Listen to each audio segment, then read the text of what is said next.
双鱼应该配天蝎是最好的组合啊。其实双鱼它因为没什么个性，如果它本身的命盘里面没有太多克相，它配谁都可以。因为双鱼就是一个个性，就是好好先生，他跟天秤也都是好好先生，但是他比天秤又更没有棱角，然后适应性又更高，对，所以其实双鱼配天蝎很合，因为基本上他们本身就是水象星座以外，其实如果考量到双鱼座它本身里面没有太多的克相，或者是对方没有太多克相，其实双鱼它是很容易去适应其他11个星座的人，那只是说他会是那种，即便他痛苦，他也会慢慢的去淡化那个痛苦，然后麻痹自己，对，因为毕竟麻醉剂、迷幻药也是双鱼座在管的，对，所以其实双鱼管很多，我跟你讲，对，他海王星，他住海边，他管很多，所以其实双鱼座很容易的去 fit in 在一个关系里面，就是不管是真的适合，或者他麻痹了自己，让他觉得他是适合的。如果你给我的跟你给别人的是一样的，那我就不要了。其实我看这个电影看完，我就跟我的朋友讲说，我觉得他不就是莫里斯的情人吗？不管是塑造的时代背景，或者是他们长大之后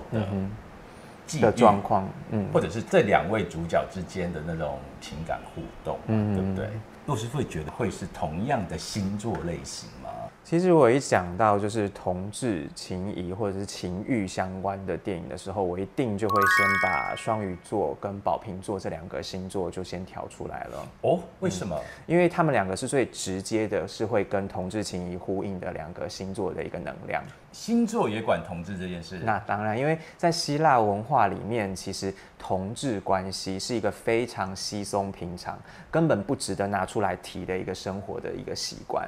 或者是文化，是到了后来基督教文化的时候才被缩限，变成是一个不道德或肮脏，就是我们在莫里斯情人，或者是我们在刻在你心里名字里面看到的那样状况。对，所以其实那都是在基督教文化之后，把希腊文化原本的那个美好跟单纯，就框架成另外一个异类的一个状况。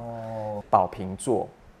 因为它神话开始就是一个跟同志非常有关系，尤其是宝瓶座，其实我们会直接跟就是美少年，就是俊美的少年会直接产生连结，所以这也是为什么人家在说天秤座是最容易出帅哥美女的星座以外，宝瓶座也是另外一个容易出帅哥美女，尤其是格外容易出帅哥的星座。哦，真的吗？那宝瓶座的帅哥有谁啊？好，看那个字幕看跳出来谁就好了。Okay. 对，好。如果说我们讲到同志电影的话，我们就可以先大方向把它归成宝瓶座跟双鱼座。好，那就宝瓶座跟双鱼座来讲，刻在你心里的名字，又会偏什么多一点？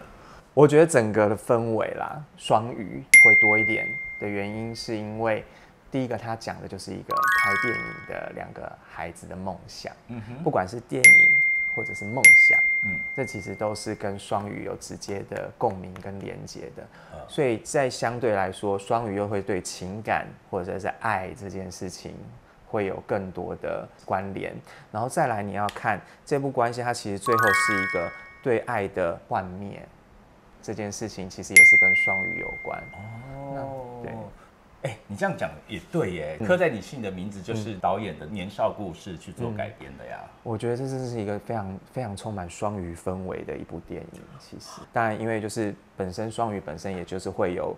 性别的界限的模糊，或者是说没有界限的爱。其实这也是为什么我们双鱼通常会跟同志的情谊比较容易扯上关系，甚至日本动画里面的美少女战士。他们前面有非常著名的百合恋，2个女生，她们分别就代表海王星跟天王星，所以你不得不说，就是这个漫画家他对于这个部分也是有琢磨跟研究，真的还蛮厉害的，非常的呼应。对，我们第一个结论就是刻在你心里的名字，它可能会是一部双鱼座属性的电影，是双鱼座属性非常强烈啦，我是个人是这么觉得。对。接下来往电影里面的角色去分析好了。好，里面有2个主要的角色，叫做阿汉跟 Birdy。你应该不知道 Birdy 的由来是什么？当然不知道。被非常多年前有一部电影叫做《Birdy》，叫做《鸟人》，我觉得它还蛮感人的一个电影啦。然后导演自己有说，其实这个 Birdy 的这个名字，它是从亚伦派克的那个电影来的，所以两个好，一个是阿汉，一个是 Birdy。骆师傅觉得我们要从哪个角色开始讲？那要不然从比较活泼的 Birdy 开始好了啊？为什么年轻的 Birdy 是由曾敬骅来演，到了长大之后变王世熙？你是不是看完有这种感觉？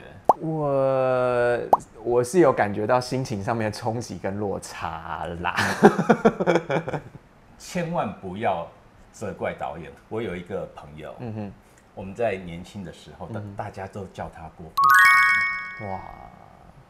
然后后来我们在看到他的时候，怎么看到曾志伟了？也差太多了吧？人是会变的，岁月真的是不饶人。对啊，我觉得导演选演员是有他的道理。题外话 ，Birdy 好，一个疯疯的。现在干什么？一开始他就是一个很冲，然后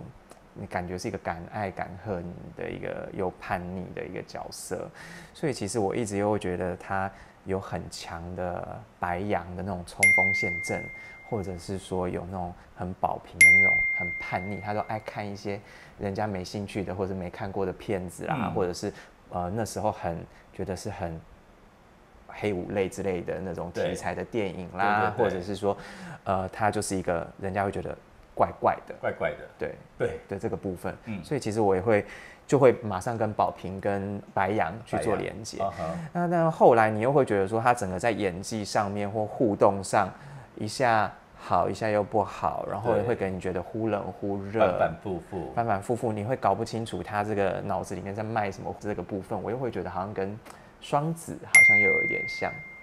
你不觉得吗？双子就是那种很鬼灵精怪，然后就是很鬼灵精怪，就是喜欢你就来给你恶作剧的那种男生，就是那种很双子能量的感觉。因为毕竟双子他掌管的就是那种小孩子的年纪的星座，对，所以其实有很多的小朋友身上都会有很强烈的，不管他是不是双子座，他都会有双子座的能量出现。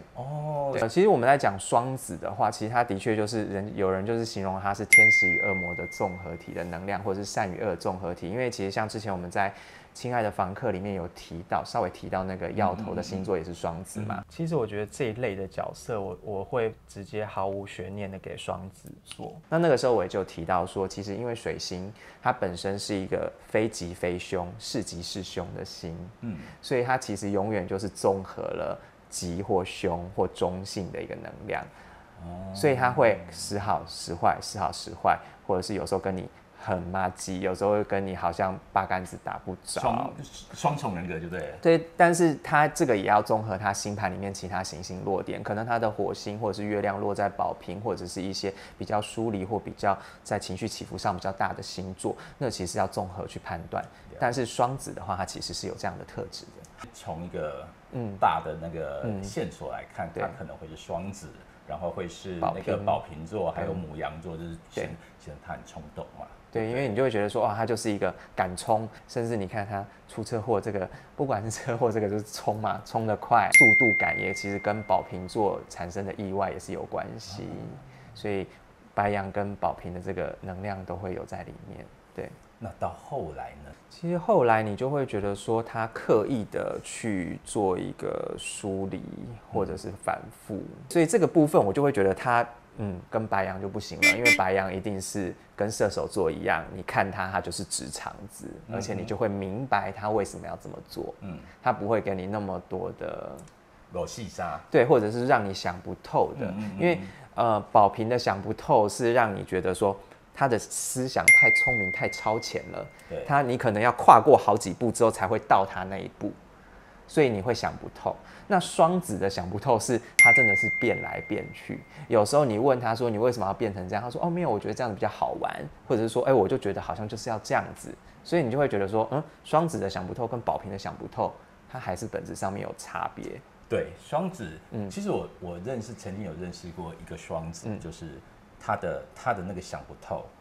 我们真的是想不透，因为他其实你问他为什么，他其实也不见得能够告诉你。其实真的想不透的还有天秤，但是因为天秤他的活动能力没有像白羊或者是双子或宝瓶那么的叛逆，或者是让你，所以我并没有把它列入考量。那天秤的想不透，是因为天秤本身它很容易没有原则，它很容易要去求和或者是找到一个平衡点，所以它的那个想不透是会让你觉得它会一直变拉扯。可是双子它就是我告诉你，我就是个没有原则的人，我就是爱变就变。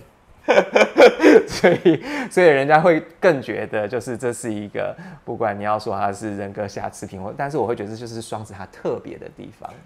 对，它就是一个很灵巧的心智流转的一个星座。最后，其实宝瓶跟双子我一直在抉择，因为就是关键在于说它最后的这个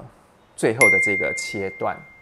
断的这个部分，它其实是很宝瓶的一个能量的感觉。为什么？因为双子他通常会觉得他无聊了，他就不玩了。那他不可能会为了这个东西，他就是切断什么？因为双子，我现在可能跟你好，然后明天跟你不好，对，后来我又跟你好啦，我干嘛一定要跟你老死不相往来或干嘛？对，会能够做到这么长时间的切除，而且甚至在当年都会觉得说，他就这样消失了。他到底有没有爱过我，或对我的感情到底是什么？对，其实这个是跟宝瓶座会比较有关系，因为像我们之前有提到，就是宝瓶座跟天秤座，他们两个都是非常文明的星座，可是文明就代表他的人性就变少了，你就会觉得说他在处理情感方面是过度理智的，他会觉得说现在我知道这个对你不好，那我就应该要切断，而且切断之后你就会觉得说那个互动就觉得说，你有爱过我吗？你会有这个质疑，对，所以后来我会把它颁给宝瓶座，是这个原因。对，剔除之后，是 Birdy 星座可能就会是宝瓶座，我会把它颁给宝瓶座了。宝瓶座的神话起源其实是我们的宙斯，你知道，他爱男人也爱女人哦。他相中了一位非常俊美的王子，叫做盖美德。他就是把他从人界就是拎到了奥林帕斯山去当他的侍酒师，每天帮他倒酒，然后之后再送2匹马去给他的爸爸，说你儿子在我这边。所以后来其实就是宝瓶座，它有很多的能量跟关系都会直接跟同志去做连结，尤其是跟美少年之恋做连结。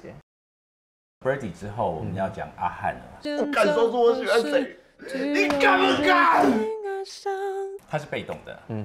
被动之后就变主动了，这样会是个什么样的星座呢？你要被动，所以一定会把被动的星座都先挑出来。那要让我来猜一下，天蝎座。好啦，他也很被动啦，但是他有更被动的因为天蝎座，因为你天蝎座，你会觉得他的被动跟主动一定somehow有他的目的。天蝎座不是那么简单的啦。所以被动该不会是，我想一下，处女座。处女她是水星掌管，她非常的善于资料的分析跟处理，而且她是土象星座里面唯一的变动星座，所以她一定不会是被动，因为变动星座它就是会变动。那我们请弱势兔直接投降，没有，当然我觉得就是综合啦，我觉得是除了被动以外，也看到就是陈老师他在店里面的表现。那其实我会觉得，我会先把巨蟹、金牛、双鱼这3个先挑出来。巨蟹、金牛跟双鱼座，因为这3个都是比较被动，而且它的被动不会让你感觉到比较冷，或者是比较具有攻击性或目的性。宝瓶其实它也被动，它是疏离嘛，所以他根本不会主动，而且他是站在一个制高点之后下手。对，阿汉这个角色，他诠释了比较多情感细腻的这个部分会出来，所以其实一开始，其实我在看到他情感细腻的部分，3个水象星座包含天蝎座，我其实都有去列入我的考量。对，好，然后再来就是天蝎座敢爱敢恨啊。天蝎座敢爱敢恨，那他最后有敢恨吗？其实我也在看说他包括整个他对艺术也是有兴趣的，甚至他本来是要念理工，对不对？对。然后后来就是念电影了。对。那这个部分其实也是会觉得说，他是为了一个理想，我为了一个梦想，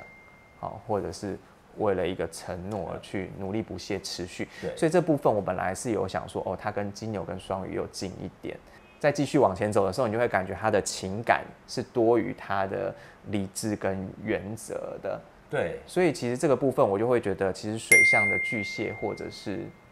双鱼是更多一些。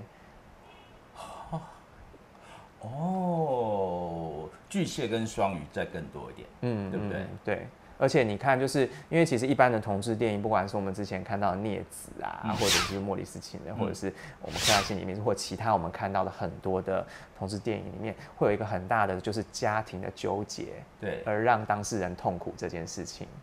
在这个电影里面也有。我觉得它也就是一个家族的那种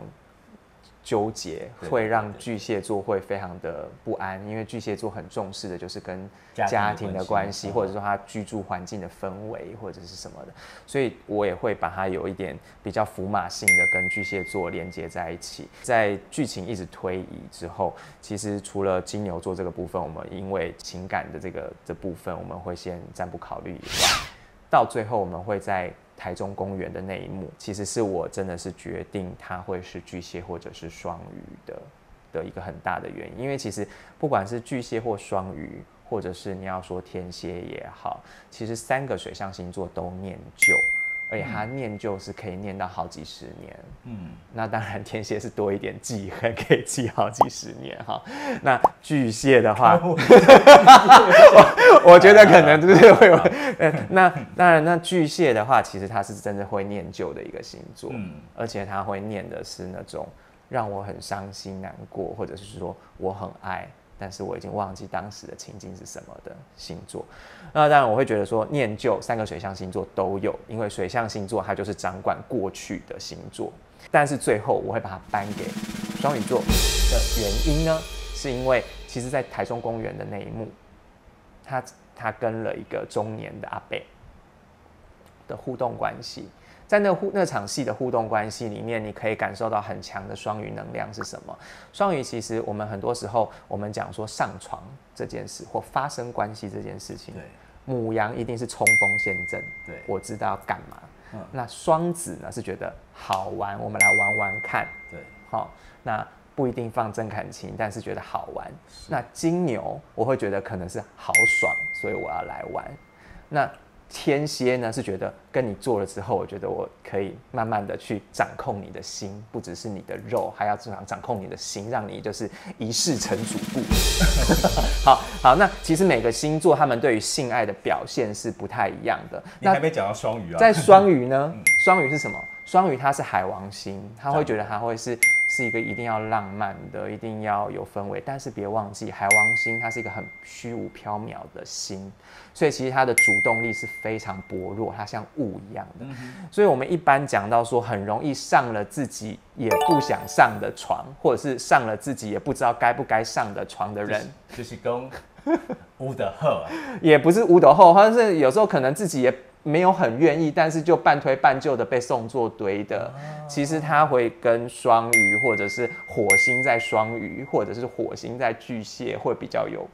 有可能会产生，尤其是火星双鱼格外容易发生这样的一个状况。因此，这个阿汉他可能会是双鱼座的关键点，就是其实我的判断的关键点是这个，因为其实在包含，其实在选角方面，就是陈浩森这个演员的形象，他本身就是有非常迷人的双眼，或者是说他整个你端出来的时候，你就会发现他其实就是一个端端正正的，就是他就会有一个王子或迷人的特质，跟那个曾金华是不一样的风格的。你就会发现一个很主动，一个很被动，一个很锋利，一个是很有那种美就是圆弧的美感的人。而且其实包括台中公园那一幕以外，以及一开始他们出去到跟乐团其他乐团女生的时候，你看他的互动也是半推半就。哦，对对对，所以其实就是这2个点，就是让我去观察，就说哦，你不只是因为你是女生，连跟男生的互动，他也都是这样的时候，我就会把它又跟双鱼再更连接多一些。好，双鱼座跟宝瓶座，其实也刚好就跟我们的电影其实还蛮呼应，但是就是这部电影当然就是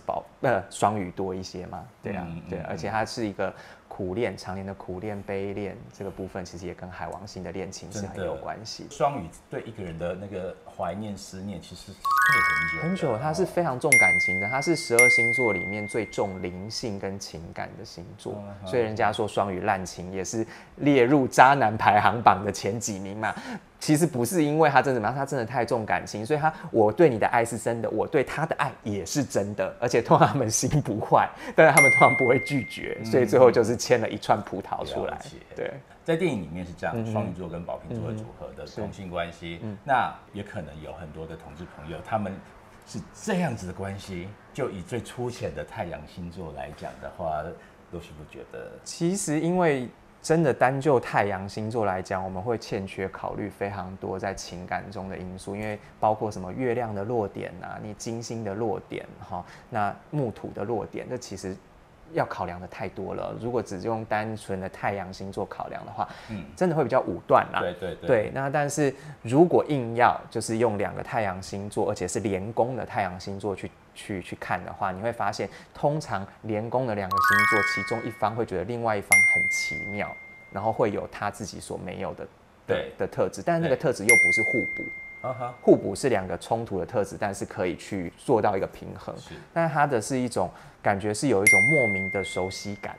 那个缺憾是一种莫名的熟悉的缺憾的感觉。那个是连宫的星座，所以不管是什么狮子配处女啊，或者是金牛配双子啊，这种连着的2个宫位的星座的搭配组合，往往都会有一种其中一方对另外一方有一种莫名的熟悉感，然后想要去探索这个部分，所以开启了这段关系。对。看这个节目的双鱼男或宝瓶男，骆师傅有没有插中你心中的一个某一点呢？是不是可以跟我们来那个聊聊一下哈？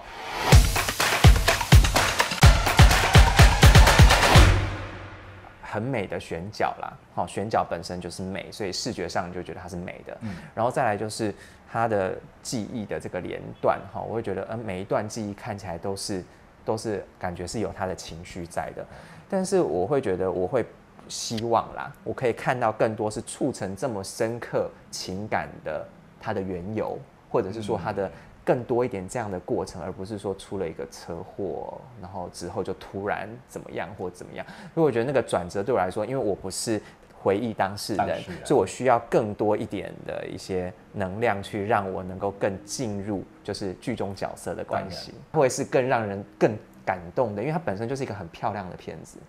各方面我觉得除了演员以外，其实它在运镜或者是音乐。整个氛围的各方面，我觉得它都是很美的一部电影。